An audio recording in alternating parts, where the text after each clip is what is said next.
तालुक्याच्या आदिवासी डोंगरी भागातील गाव आहे, एकदम डोंगर दऱ्यात वसलेलं आहे. तिथं बराच वेळा नेटवर्क सुद्धा नाही. अशा दुर्गम भागात तेथील आदित्य विकास घनकुटे 2 वर्षाचं बालक आहे.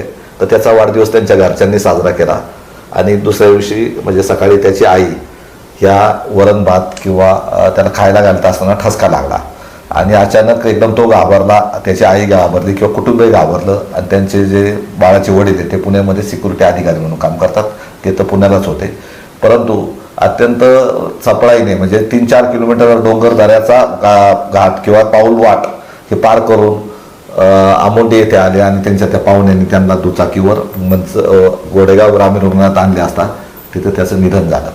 तर नेमकं जवळजवळ 4-5 तास या घटनेला यायला लागले. म्हणजे जो खेटेपाटाचा भाग आहे तो पार करून डोंगरदऱ्या पार करून रामवाडीहून अशा पद्धतीने ते गोडेगाव ग्रामीण रुग्णालयात आले. म्हणजे आपण विकासाचं म्हणतो, एकीकडे विकास झालाय परंतु तशी परिस्थिती नाहीये. प्रत्यक्ष हा चित्तथरारक अनुभव किंवा हृदयद्रावक घटना ही अत्यंत वेदनादायी ठरली आहे. तर नेमकं काय घटना घडली, त्याची आई आहे तर आता गोडेगावला त्या ॲडमिट आहे. डॉक्टर पोखरकर जे तज्ज्ञ डॉक्टर आहेत त्यांच्या हॉस्पिटलमध्ये तिथं आलोय. त्यांचं नेमकं काय म्हणणं समजून घेऊ. काय नाव तुमचं? सुनीता विकास घनकुटे. घनकुटे. काय झालं, कशी घटना घडली काय? सर मी त्याला जेवण भरवीत होते, त्याचं जेवण पूर्ण झालं होतं आणि त्याला पाणी पाजलं. पाणी पाजल्यावर त्याला मग ठसका लागला. ठसका लागला होतं, डायरेक्ट त्याने हातपाय मानच टाकून दिले. डायरेक्ट त्याचे हातपाय दिले झाले आणि मला काय सुधरवणार, तिथं मी घाबरून गेले. पुढे घरी माझे सासूबाई गेले होते कपडे धुवायला आणि त्यांना आवाज देता करता माणसं गोळा झाली तिथे. त्यांनी मानाचा कळसच टाकून दिला. पुढे आणि मग तिथून आम्ही आवरलं, खाली घेऊन दोघी सासूना निघालो. शुद्धीवर होता तो, दूध बीत पिला तो आणि त्याला घेऊन आले खाली रामवाडीत. हो. किती अंतर असेल ते अंदाजे? 3-4 किलोमीटर तरी 4 किलोमीटर आहे डोंगर दऱ्यातून. एकदम अक्षरशः घाबरल्या अवस्थेत तुम्ही तुमची सासूबाई आणि बाळाला घेऊन आलो आम्ही. पाठीव घेऊन आले. हो. आणि खाली रामवाडीत घेऊन आले, तिथं घेऊन बसले. तिथं पण दूध पाजलं त्याला. तेव्हा तो शुद्धीवरच होता, उभा राहिला तो डायरेक्ट. आणि जस काय तो आजारी नाहीच असं म्हणजे एकदमच असं खडी उभा राहिला. आणि तिथं गाडी बघितली तर गाडी म्हणतो भूर जायचे, भूर तो म्हणायचा. हो तो म्हणायचा. परत त्याला तसंच डायरेक्ट ठसकला. मग आम्हाला काय सुधरणा. मग तिथून पुढे आम्ही त्याला इकडे दवाखान्यात घेऊन. तिथं दुचाकी कोणाच्या दुचाकी पाहिली तिथं? तिथं कोळवाडचे मामद खमसे मामद. त्यांना काय नाव त्यांचं? दत्तात्रय ठाकाजी खमसे. त्यांच्या दुचाकीवर तुम्ही दोघी बसल्या, बाळाला घेतलं मध्ये, गोरेगाव ग्रामीण रुग्णालयात आले. नंतर काय झालं मला समजलं. ठीक आहे.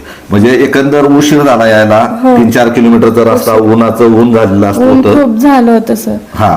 आणि मग रस्ता व्यवस्थित नसल्यामुळे तुम्ही 3-4 किलोमीटर पायी दोघी पायी घेऊन आलो त्याला. बाळाला घेऊन उन्हात कसं तरी घेऊन. कुठलीच सोय नाहीये सर, रस्त्याची सोयच नाही अजिबात. नाही ना? नाही. म्हणजे जर वेळेत उपचार मिळाले असते तर 100% झालं असतं. बरोबर आहे. आता तुम्हाला त्याला वेळेत उपचार न मिळाल्याने तो म्हणजे असं हे झालं. त्याला कारण काय उपचार न मिळाले असावं? म्हणजे काय कारण असावं? रस्ता नाही. रस्ता नसल्यामुळे लवकरात लवकर त्याला उपचार करण्यात नाही आला. तर ठीक आहे. आता इथं कधीपासून तुम्ही ऍडमिट आहे?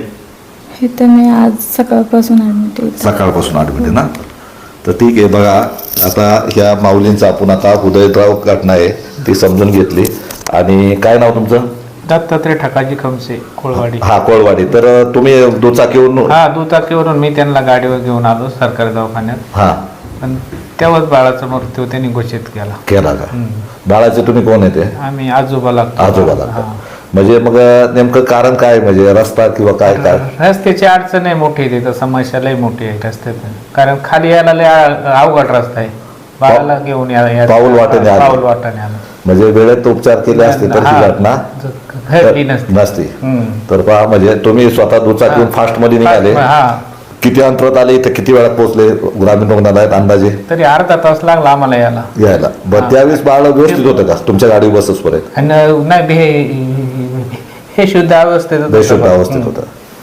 बाळाला उच्चारला, आम्ही बेशुद्ध अवस्थेत होतो तेव्हा गाडीवर. मग आम्ही चौकात आलो ना, आम्ही 4 माणसं गाडीवर असल्यामुळे, काही गाडीची सोय नसल्यामुळे आम्ही आणलं दाटीवाटीत कसं तरी.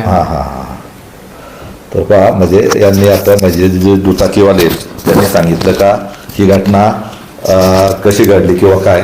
आता बाळाचे वडील आहे तिथं, तर नेमकं काय झालं किंवा तुम्हाला कसा फोन आला, काय माहिती मिळाली? मला माझ्या भावाचा फोन आला का बाळ आजारी झाले, दवाखान्यात नेली. मग मला फोन आला, मग तेव्हा मी तिथून निघालो इकडे यायला. इकडे यायच्या आधीच म्हणजे मी गाडी चालत असताना ते गेलं होतं ना, इथं आली होती कळलं मला.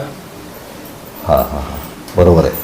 तर पहा, म्हणजे आपण एकीकडं विकास किंवा राज्य प्रगती पथावर म्हणतोय, देश प्रगती पथावर म्हणतोय, आणि एकीकडं रस्त्यांची अवस्था, हे रस्ते नाही आहे. खेतीपठारचा हा बऱ्याच वर्षापासून प्रश्न आहे रस्त्यांचा, आणि रस्ते नसल्यामुळे ही घटना घडली. वेळेत जर उपचार मिळाले असते, बाळ तर जिवंत असतं ना. यांनी सुद्धा आता ते पूर्ण कथन केलं आहे, आणि अशा पद्धतीने हाकनाक बाळाचा बळी गेलाय. तर आपण आता इथं एक आदिवासी भागातील कार्यकर्ते, काय नाव तुमचं? अविनाश गावारी. काय मत आहे, हे काय म्हणजे काय परिस्थिती झाली? सर, खेतेपाटा हे गाव आहे जे आंबेगाव तालुक्यामध्ये असं एकमेव गाव असेल की ज्या गावाला रस्ता नाही अजून. आणि काल अत्यंत भयानक घटना घडली की 2 वर्षाच्या लहान मुलाला आता सुनीताताई त्यांनी जेवण चालत असताना ठसका गेला, आणि त्यांनी दवाखान्यात आणता जवळपास 2 तास त्या दवाखान्यात यायलाच लागले. वरतून उन्हाच्या झळा होत्या, आणि अंगावरती बाळाला घेऊन यायचं म्हणजे सोपं नाही. आम्ही काल ज्यावेळेस बाळाला वरती उचलून नेलं मैतासाठी, त्यावेळेस अक्षरशः पाय थरथरत होते. एवढ्या कठीण परिस्थितीमधून त्यांनी सकाळी बाळाला उचलून दवाखान्यात आणायचा प्रयत्न केला, पण जर तिथं रस्ता असता किंवा दळणवळणाची व्यवस्था असती तर बाळ जिवंत असतं. पण रस्त्याच्या अभावी त्या बाळाला काल मृत्यूच्या तोंडी जावं लागलं. अत्यंत भयानक अवस्था आहे तिथल्या लोकांची सुद्धा. त्यांना बाजार, रेशनिंग किंवा आरोग्याच्या सगळ्या व्यवस्था या डोक्यावरतीच कराव्या लागतात. अक्षरशः घर बांधायचं म्हणलं, काही दवाखान्यामध्ये यायचं म्हणलं, बाजार हाटाला यायचं म्हणलं तरी 2 तास डोंगर उतरून यावं लागतंय. ते वजन बाजाराचं असू द्या, रेशनिंगचं असू द्या, ते डोक्यावरती घेऊन परत वरती जावं लागतंय. म्हणजे भारत देश हा स्वातंत्र्याचा अमृत महोत्सव साजरा करतोय, आणि इकडं खेतेपाटासारखं गाव जे अजून त्याला गावाला बाकीच्या गावांना जोडलं सुद्धा नाहीये. म्हणजे तिथं जायला रस्ता नाहीये, तिथं पाण्याची भीषण अवस्था आहे. लाईटची व्यवस्था बऱ्यापैकी आहे, पण मोजक्याच ठिकाणी लाईट आहे, सगळ्या गावांमध्ये लाईट नाहीये, आणि रस्त्याचीच सगळ्यात समस्या मोठी आहे. आणि ह्या गावाची जर आपण पार्श्वभूमी बघितली सर, तर 2 तालुके, जुन्नर आणि आंबेगाव या 2 तालुक्यांच्या हद्दीवरती ते गाव आहे, आणि दोन्ही तालुक्यांमधल्या 2-2 ग्रामपंचायती, म्हणजे जुन्नर तालुक्यामधली वैष्णवधाम आणि पारुंडे हे ग्रामपंचायत आहे, आणि आंबेगाव तालुक्यामधली आमुंडी आणि गंगापूर, अशा 4 ग्रामपंचायती आणि 2 तालुक्यांमध्ये विभागलेलं हे गाव आहे. आणि त्याच्यामुळे कोणतीच ग्रामपंचायत असं म्हणावं तसं लक्ष त्या गावाकडे देत नसल्यामुळं, आणि प्रशासन आणि राजकारणी सुद्धा त्यांच्याकडे व्यवस्थित लक्ष न दिल्यामुळं आज त्या गावाची तशी परिस्थिती आहे. म्हणजे तुमचा ठाम आरोप आहे का केवळ रस्ता नसल्यामुळे त्या बाळाचा मृत्यू झाला, प्रशासनाच्या हलगर्जीपणामुळे? निश्चितच सर, कारण जर रस्ता असता तर ती माऊली त्या बाळाला घेऊन दवाखान्यात वेळेवरती पोहोचली असती, आणि वेळेवर जर त्याला उपचार मिळाले असते तर बाळ आज जिवंत असतं.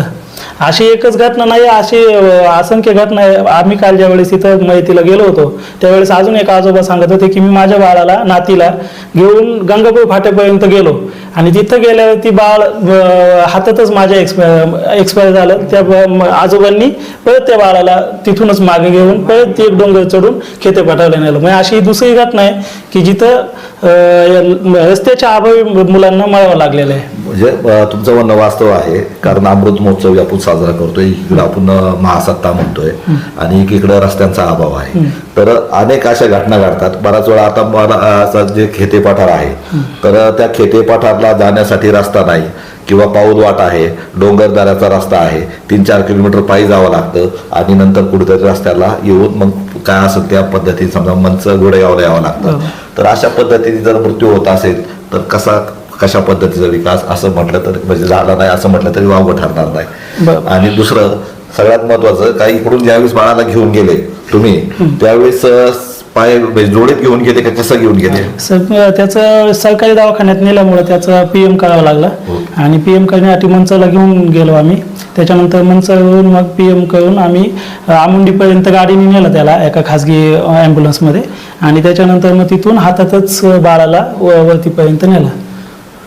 आणि म्हणजे नेताना सुद्धा एवढं म्हणजे वाईट वाटत होतं की सर की एका लहान बाळाला त्याच्या मृत्यूच्या वेळी सुद्धा म्हणजे गाडी तिथपर्यंत पोहोचू शकली नाही. त्याला अक्षरशः काही वेळा समजा 2-3 जणांनी मिळून वरतीपर्यंत नेलं. म्हणजे काही वेळा तुम्ही घेतलं, दुसऱ्या तिथले स्थानिक ग्रामस्थ होते. चालता येत नव्हतं सर तिथं, म्हणजे एक माणूस अख्खा नेऊ शकत नाही, एवढं मोठं डोंगर येत होतं. त्याच्यामुळे 5-6 जणांनी आलटून पालटून बाळाला आणि कोणी समजा अत्यवस्थ किंवा आजारी पडलं तर जोडीत आणावं लागतं. कसं जोडीत आणणे सुद्धा तिथून मुश्किल आहे सर, जोडीतच आणावं लागतंय. पण अत्यंत एकदम असं वरतून खाली असा रस्ता आहे, दगड मातीचा रस्ता आहे. पाय घासायला तर सगळी माणसं काय म्हणजे पडू शकतील जोडीवाले. त्याच्यामुळे जोडीत सुद्धा नेणे अत्यंत धोकादायक आणि मृत्यूच्या तोंडात जाण्यासारखा तो रस्ता आहे सर. आणि अत्यंत म्हणजे घातक परिस्थिती, विघातक परिस्थिती आहे. पहा, म्हणजे वाढदिवस साजरा करून आनंद संपूर्ण कुटुंब घेत होते. दोनच वर्षाचं बालक आहे आणि त्यांना हे पहिलंच बाळ झालेलं होतं आणि अत्यंत दुर्दैवी आणि हृदयद्रावक घटना घडली.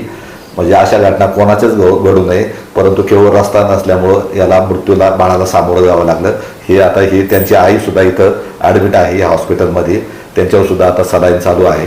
तर याबाबत प्रशासनाने गांभीर्याने दखल घेऊन याबाबत उचित कार्यवाही होणं गरजेचं आहे. ठीक आहे, राजकारण निवडणुका येतील जातील, परंतु हा मृत्यू परत येणार नाही, मृत्यू झालेलं बाळ परत येणार नाही. अशा पद्धतीने जर प्रत्येकाने काम केलं समाजासाठी किंवा एक आत्मीयतेने काम केलं तर अशा घटना घडणार नाही. यासाठी आपण त्यांना एक प्रकारे साकडं घालू आणि प्रशासनाने, ठीक आहे राजकीय व्यक्ती येतील जातील, पण प्रशासनाने सुद्धा गांभीर्याने हा विषय घेणं गरजेचं आहे. याच्यात आरोप प्रत्यारोपाऐवजी हे बाळ गेलं हे परत येणार नाही हे मात्र तितकंच खरं आहे.